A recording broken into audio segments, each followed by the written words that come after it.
Hello students, welcome to BBVN online classes and today we are going to discuss about atomic mass.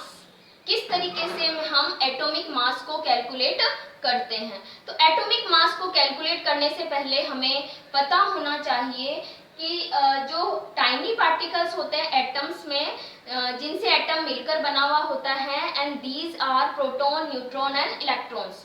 तो आपको पता है कि atom in tiny particle से मिलकर बना हुआ होता है, तो उसका जब हम मास कैलकुलेट करेंगे तो इन्हीं के मास को सम करने पर हमें एक एटम का मास मिल जाएगा।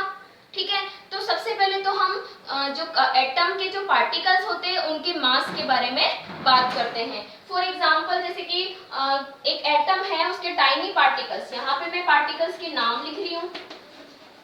ठीक है, सबसे पहले तो मैं ले लेती हूँ प्रोटॉन। ठीक है, उसके बाद हम बात करते हैं न्यूट्रॉन और सबसे लास्ट में हम ले लेते हैं इलेक्ट्रॉन। तो देखिए प्रोटॉन, न्यूट्रॉन आप सभी को पता है, जो प्रोटॉन होगा वो पॉजिटिव होगा। तो सबसे पहले हम इसके चार्ज की बात भी कर लेते हैं। चार्ज के बाद में हम इसके मास के बारे में बात करेंगे और मास हमें किलोग्राम में भी देखना है और एक यूनिट होती है एटॉमिक मास के लिए, उसमें भी हम बात करेंगे। तो सबसे पहले मास हम दो फॉर्म में बात करेंगे, kilogram and mu. Mu means atomic mass unit. तो देखिए सबसे पहले हम चार्ज की बात करते हैं। तो चार्ज कितना होता है, प्रोटॉन पे आपको पता है +1 होता है, न्यूट्रॉन पे कितना होता है 0 और इलेक्ट्रॉन पे कितना होता है -1। ठीक है, तो चार्ज की जो अमाउंट होगा, या हम बात करेंगे कितना चार्ज होता है 1.6 × 10⁻⁻19 कूलम। ठीक है, न्यूट्रॉन पे कितना होता है नो चार्ज, न्यूट्रॉन पे कोई चार्ज नहीं होता है। अगर हम अमाउंट की बात करते हैं तो हम क्या लिख सकते हैं 0।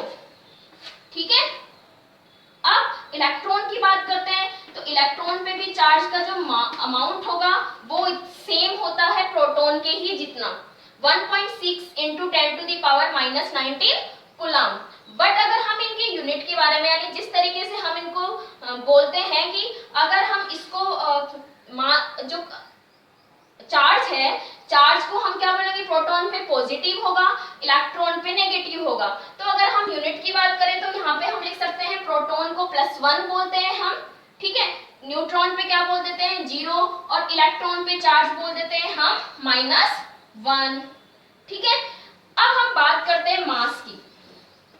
तो देखिए मास की बात करते हैं तो आपको पता है एटम खुद ही बहुत छोटा होता है, बहुत ज्यादा स्मॉल होता है साइज में, हम लोग अपनी नेक्ड आई से नहीं देख सकते हैं। तो प्रोटॉन, न्यूट्रॉन, इलेक्ट्रॉन्स तो बहुत बहुत छोटे होते हैं एज कंपेयर टू एटम। ठीक है, क्योंकि एटम ही उनसे मिलके बना हुआ होता है। तो प्रोटॉन पर टोटल मास कितना होगा, प्रोटॉन पे मास होता है 1.67 × 10⁻⁻27 किलोग्राम।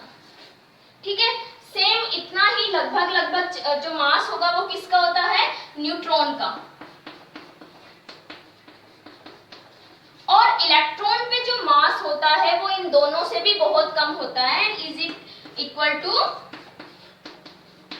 9.1 × 10⁻⁻31 किलोग्राम। अब देखिए चार्ज 10 पे पावर किस में आ रही है, माइनस में आ रही है। तो आप समझ लीजिए वो कितना कम अमाउंट है, यानी मास कितना कम है। अब देखिए क्योंकि मास बहुत कम होता है तो हम जो एटम्स होते हैं या प्रोटॉन, न्यूट्रॉन, इलेक्ट्रॉन्स होते हैं उनके मास के लिए एक नई यूनिट बनाते हैं और उस यूनिट को बोलते हैं हम म्यू या एएमयू। एएमयू या फिर हम इसको म्यू से भी रिप्रेजेंट करते हैं। एएमयू का मतलब होता है एटॉमिक मास यूनिट। एएमयू का मतलब क्या होता है, एटॉमिक मास यूनिट।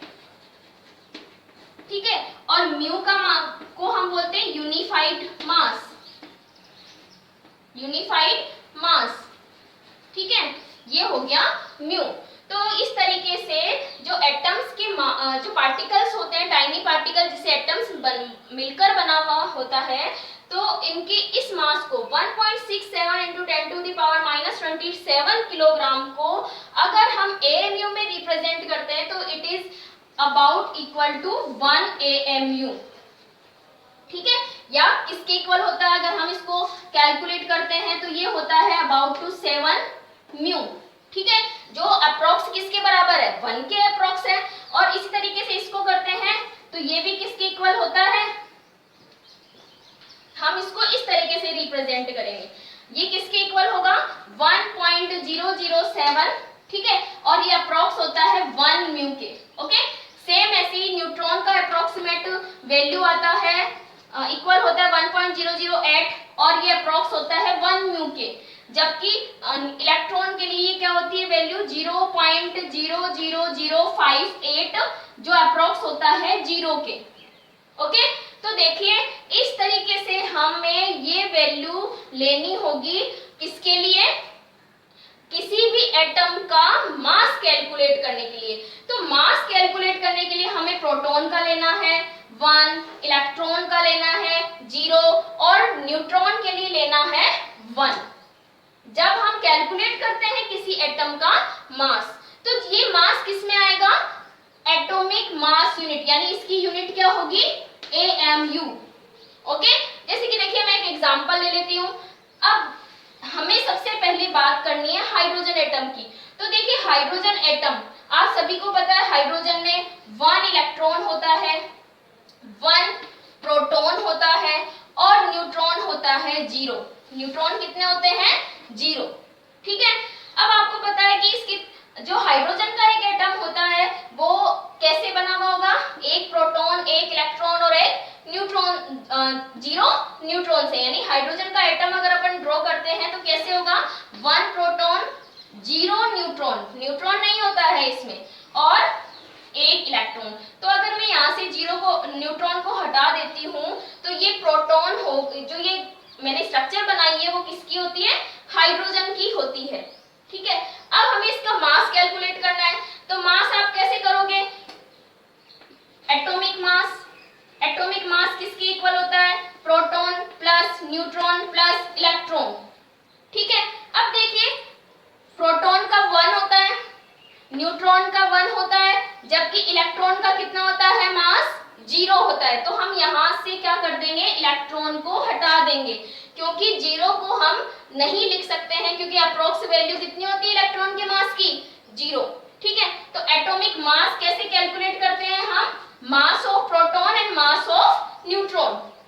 ओके, अब यहाँ देखिए हाइड्रोजन में कितने प्रोटॉन है 1, कितने न्यूट्रॉन है 0, तो टोटल कितना हो जाएगा मास 1 म्यू, कितना मास हो गया 1 म्यू।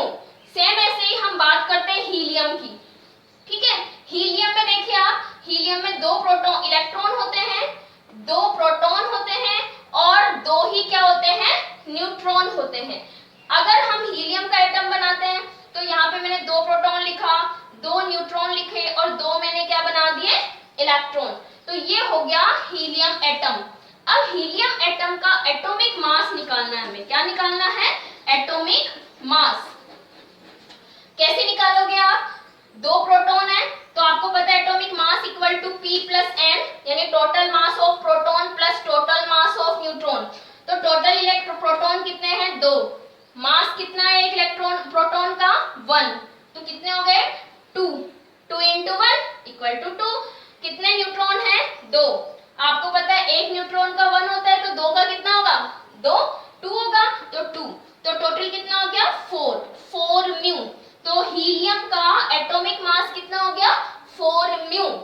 ओके, आप यहाँ पे म्यू भी लिख सकते हो और आप यहाँ पर AMU भी लिख सकते हो। तो इस तरीके से एटॉमिक मास जब भी हम कैलकुलेट करते हैं तो कैसे करते हैं, प्रोटॉन प्लस न्यूट्रॉन, कैसे करते हैं proton plus neutron. Next video में हम कुछ एग्जांपल्स के साथ में एटम्स के एटॉमिक मास कैलकुलेट करेंगे। Thank you.